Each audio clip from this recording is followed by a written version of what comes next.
Bismillahirrahmanirrahim. Assalamualaikum warahmatullahi wabarakatuh. Assalamualaikum warahmatullahi wabarakatuh. Selamat siang dan salam sejahtera buat kita semua. Wabil khusus Pak Sekretaris Dinas OPDKB Kabupaten Lombok Tengah. Beliau mewakili Kepala Dinas OPDKB Kabupaten Lombok Tengah. Pada hari ini kita akan melakukan diskusi atau bincang seru Bangga Kencana atau Biro Beken, yang ini nanti akan kita tayangkan di channel YouTube BKBN, di mana tujuannya adalah supaya diskusi ini bisa menjadi pembelajaran buat pemerintah daerah yang lain dalam rangka bagaimana mengadopsi kebijakan-kebijakan yang tentu diterapkan oleh pemerintah daerah Kabupaten Lombok Barat, maksudnya Lombok Tengah dalam hal ini, bagaimana pengelolaan program Bangga Kencana dan bagaimana pengelolaan percepatan penurunan stunting kita di Kabupaten Lombok Tengah.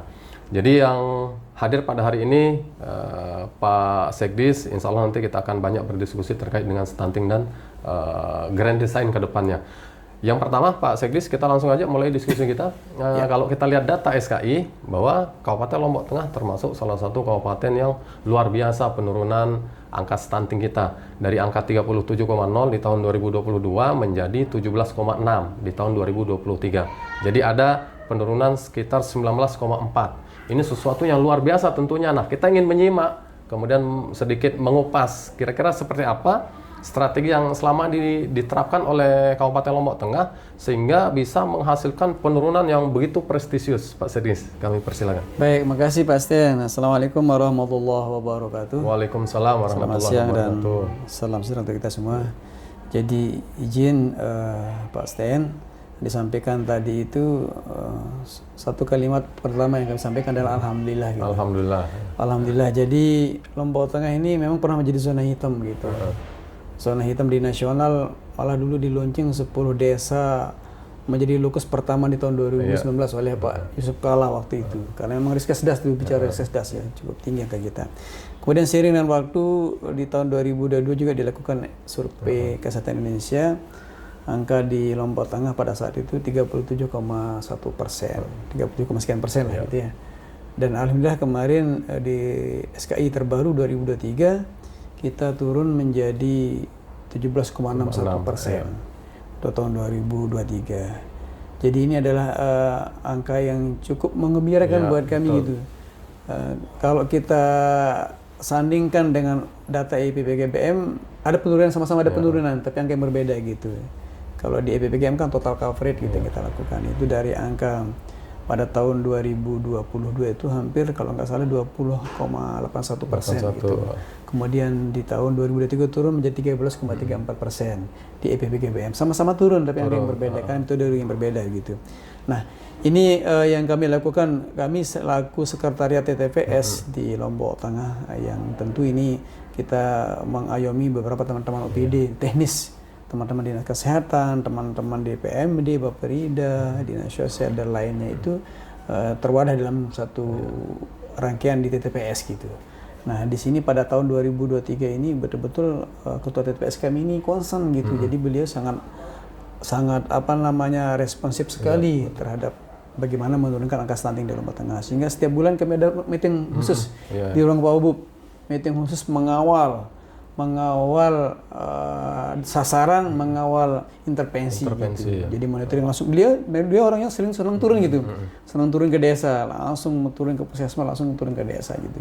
Jadi dengan pola seperti itu, coba di tahun 2022 itu kami dengan teman-teman ini dengan konsep 4 pasti di BKBN itu, pastikan sasaran. Jadi semua desa yang 139 desa kelurahan yang tahun ini bertambah menjadi 154 itu, jadi diminta identifikasi list sasaran. Berapa sasaran ibu hamil, berapa sasaran remaja, berapa sasaran balita gitu. Kemudian dari situ kita juga memastikan dari sasaran tersebut berapa yang berisiko. Betul, berapa yang berisiko, berapa yang menderita stunting gitu. Berapa yang stunting berisiko ini apakah ibu hamilnya, apakah calon pengantinnya, pusnya, atau yang lainnya. Termasuk juga sarana-sarana sanitasi mereka kita identifikasi. Ini kita lakukan terus rutin kita sama teman-teman di TPS. Kemudian mereka yang sudah stunting ini ayo teman-teman teknis lakukan tindakan ya, intervensi gitu. Apakah itu sifatnya edukasi konseling, apakah itu sifatnya perbaikan jambannya, apakah itu sifatnya pemberian PMT-nya. Jadi pasti udah baru kita mereka yang sudah tercatat di data sasaran yang berisiko ini maupun yang ada di stunting ini, pastikan mereka ini penanganan apa yang dilakukan oleh PD teknis. Nah, ya. Baru terakhir kita lakukan pencatatan laporan. Jadi ini rutin ditanya sama Pak Ketua Pak Wabub dalam hal ini, bagaimana progres, besok kita rapat setiap bulan seperti itu. Ternyata alhamdulillah di akhir surat SKI 2023 kemarin yang angkanya agak telat turun, agak telat keluar, tapi cukup mengembirakan. Lombok Tengah turun hampir 19,4%. 19,4%. Itu kita lakukan. Jadi pola yang kita lakukan dua senjata ini, cegah dan tangani gitu. Lalu Pak Wabub ini bilang cegah tangani. Dan silakan teman-teman kolaborasi sinergitas dengan semua, baik dengan NGO, dengan OPD-PD yang ada di Lombok Tengah. Itu pasti. Oke, luar biasa. Kata kuncinya cegah dan tangani gitu. Kita menghalau yang belum dan menangani yang sudah terlanjur. Itu dah kata kuncinya. Luar biasa. Kemudian kalau kita lihat penurunan dari 2022 ke 2023 ini signifikan 19,4. Tentu kalau secara rasional tahun berikutnya atau tahun sekarang tentu mungkin minimal sama dengan tahun lalu. Atau bisa kita capai target SKI kita 14%. Kira-kira seperti apa nanti semacam strategi lagi yang bisa dilakukan oleh pemerintah daerah dalam hal ini Kabupaten Lombok Tengah untuk mencapai 14 atau di bawah itu Pak Sekdis? Kira-kira seperti apa itu? Baik Pak Sen. Jadi kalau kita bicara matematika dalam penanganan stunting ini, tahun 2023 ke 2022 ke 2023 itu kan turun 19%. Dari 37 menjadi 17,61. Nah, kalau ilmu matematikanya besok akan turun 19% lagi, bisa minus kita. Bisa nol, bisa zero stunting. Tapi tidak seperti itu stunting, tidak seperti itu. Kalau Pak Irianto kemarin bilang, bisa nih Lombok Tengah bisa zero stunting. Kalau kemarin 19, sekarang besok turun jadi 19, bisa minus gitu. Tapi bukan begitu Pak Anto seperti itu. Jadi insya Allah dengan komitmen kita bersama kemarin Pak Wabub juga mengingatkan kita semua, angka yang saat ini 17,61% ini dengan penurunan yang 19,sekian%, jangan bangga kita, tapi kita masih banyak PR. Kita ingin menuju satu digit. Ingin menuju satu digit. Saat ini SKI 17,61%, saat ini PPGM kami 10,41%, 2024 ini ya. Kemarin 2023 13,34%. Ini PPGPM. Ingin kita turunkan menjadi satu digit. Nah, ini dengan target ini kami merapatkan barisan, pusuk sile lah, sambang desa terus. Jadi dengan beberapa pola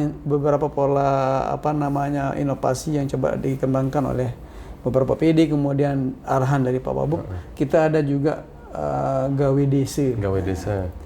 Kita ada gawe desa, kemudian beberapa inovasi dan teman-teman di teknis puskesmas maupun yang di dinas kesehatan ini juga melakukan kegiatan-kegiatan yang sifat inovasi itu. Gawe desa ini juga dilakukan bagaimana juga tadi itu tetap dengan konsep pasti tadi itu. Siapa sasaran di desa tersebut? Pastikan mereka ini sudah dapat penanganan atau tidak gitu. Kalau tidak kenapa begitu? Siapa yang bisa membantu gitu. Nah, di GBD sini coba kita buat satu acara pelayanan serentak saat itu. Kenali masalahnya, misalkan dia adminduknya langsung Dukcapil bantu. Belum punya BPS, kita gandeng BPJS turun, Departemen Kesehatan turun. Mereka yang berisiko, apa yang sudah dilakukan, apa yang belum. Pada saat itu kita lakukan konseling. Ada juga penguatan tentang pencegahan perkawinan anak. Seperti itu yang kita lakukan. Oke, baik. Pertanyaan terakhir Pak Sekdis kaitan dengan stunting. Kan beberapa minggu yang lalu kita melakukan bersama-sama intervensi serentak. Kira-kira dengan dilakukannya gebrakan intervensi serentak itu, apakah peluang kita menuju 14 itu memang sesuatu yang pasti di Lombok Tengah khususnya kaitan dengan menuju 14% angka stunting kita? Kira-kira seperti itu. Baik. Bahasa kami sih insya Allah gitu ya. Insya Allah gitu, walaupun ada 4 pasti tapi terakhirnya ada insya Allahnya gitu ya. Jadi dengan menuju satu ini adalah harapan besar kami untuk di Lombok Tengah. Jadi dengan kemarin intervensi serentak ini juga menjadi suatu wahana atau peluang atau pola yang dulu sebenarnya teman-teman kesehatan pernah melakukan bulan penimbangan. Kalau nggak salah bulan Februari dan bulan Agustus. Nah, sebenarnya tidak jauh beda di dalam intervensi serentak ini kita mengemas itu dan semua terlibat dalam hal itu, baik dari persiapannya sampai pelaksanaannya. Dengan pola seperti itu, ini akan membuka juga ruang buat OPD-OPD lain gitu. Tidak hanya teknis kesehatan saja atau teman-teman KB saja, tapi termasuk teman-teman di desa, termasuk teman-teman di luar dinas sosial, dinas pendidikan yang ada di sini, ada PAUD-nya, juga termasuk juga di luar dari OPD pemerintah. Kita juga melibatkan tim penggerak PKK kita yang alhamdulillah cukup aktif juga, kemudian juga dari Pita Putih Indonesia, kemudian juga dari DWP, Dharma Wanita, GEW, kita libatkan mereka semua. Mereka juga membagi desa lokus. Desa binaan, PKK punya desa binaan, GW desa binaan, DWP desa binaan. Nah ini juga akan menguatkan kita dalam rangka intervensi. Itu kita lakukan gitu. Kalau mendengar apa yang dipaparkan Pak Sekdis tadi, semua ikut terlibat, saya pribadi optimis nih. 14 itu bukan sesuatu yang mustahil gitu. Insya Allah kita ingin menuju 1 digit ini. Mudah-mudahan ini Allah mudah-mudahan 1 digit tembus ya, minimal di bawah 11 lah, atau di bawah 10 itu atau 9,99 yang penting 1 digit dulu. Ini harapan kami semua di sini. Baik Pak Sekdis, satu pertanyaan terakhir. Ini kaitan dengan dokumen kita. Ini yang menjadi salah satu dokumen yang memang sangat urgent dan penting disusun oleh pemerintah daerah, yaitu kita kenal dengan nama Grand Design Pembangunan Kependudukan 5 Pilar kita. Nah, dari 10 kabupaten kota, Kabupaten Lombok Tengah termasuk yang sudah kita finalkan sebenarnya. Hanya saja ketika itu sudah final, perlu diperkuat lagi dengan peraturan bupati, sehingga ke depannya pemanfaatannya itu kita bisa kuat untuk bisa mengadvokasi pemerintah, dalam hal ini adalah lintas sektor yang tentu indikatornya ada nyantol di situ. Nah, kira-kira kedepannya seperti apa nanti langkah-langkah strategi kita untuk bisa dimanfaatkan dokumen yang sudah bertahun-tahun kita susun sehingga termanfaatkan seperti itu Pak Sekdis, silakan. Baik Pak Sen, jadi ini GDPK ini adalah menjadi kalau bahasa kami itu menjadi rencana aksi daerah, rencana aksi BKKBN, DP3 BKKB untuk kedepannya gitu. Dan ini adalah hal yang positif yang harus mau tidak mau ini tidak ada tawaran, harus kami kuatkan dan harus kami buat ke dalam dokumen yang betul-betul ada regulasinya nanti ini. Dan insya Allah ini kami sudah advokasi ke teman-teman TAPD untuk membackup kami nanti untuk menggunakan draft yang sudah ada ini akan kita matangkan kembali nanti. Dan kebetulan juga barusan ini kami juga bicara di pada saat ekspos teknokratik tadi RPJMD 2025-2029 itu tadi juga tadi dipaparkan beberapa baseline untuk tahun 2024-2025 yang menjadi bisa kita rujuk nanti untuk baseline kita nanti di GDPK ini. Dan saya sampaikan tadi di daerah ada RPJMD, di kami lokal di OPD juga kami ada GDPK yang bisa sambungkan nanti. Jadi nanti ada beberapa indikator-indikator kinerja yang bisa diadop, bisa digunakan untuk saling tukar nanti kami dengan yang ada di RPJMD maupun yang ada di GDPK kami. Minimal kami berharap yang indikator yang ada di GDPK ini masuk, walaupun dalam bahasa tadi ada satu indikator kinerja bunyinya adalah tadi peningkatan kualitas keluarga. Itu masuk di situ. Ada peningkatan kualitas keluarga ada di situ tadi itu. Di samping juga ada masuk unmet need, tadi ada juga tentang layanan KB itu menjadi rumah besar untuk bisa kita dibantu nanti untuk bisa kita diakomodir dalam perencanaan RKA kita ke depan.